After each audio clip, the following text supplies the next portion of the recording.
iOS 12, watchOS 5 and tvOS 12 are released today, on September 17. iOS 12 is available for all iPhone, iPad, and iPod Touch models that run iOS 11, so there's a lot of customers ready to upgrade. When will the iOS 12 update be released? Apple hasn't announced publicly an exact time for the OS releases. However, it always follows the same pattern. Apple releases major software updates around 10 a.m. Pacific Time, that's 1 p.m. Eastern Time or 5 p.m. UTC, 6 p.m. in UK. As of writing this, that means iOS 12, watchOS 5 and tvOS 12 are about 10 hours away. Here's a live countdown so you can see the estimated time remaining. When the update is available, you can head to Settings, greater than General, greater than Software Update on your iOS device to download iOS 12. You will need Wi-Fi and have to be connected to a charger if your battery is below 50%.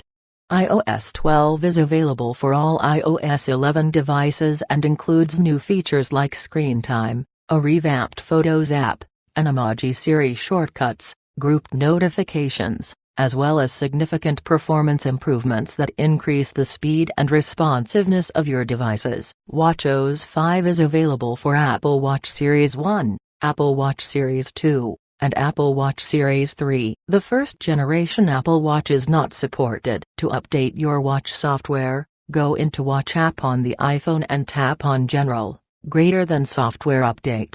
watchOS 5 includes several major new features like Podcasts app, Raise to Speak for Siri, new pace measurements for running workouts, activity competitions, automatic workout detection and a new app, Walkie Talkie. tvOS 12 is available for all tvOS Apple TVs and includes new aerial screensavers. The 4K Apple TV gains Dolby Atmos support. Again, you'll be able to update through the Settings app. A significant HomePod software update is also being released today. It will update automatically or you can force a software update through the Home app on an iOS device. Initially, Apple does not notify devices that new updates are available. If you do not update within the first week or so, the iOS device will prompt you that a software update is available to install with a red badge on the Settings app.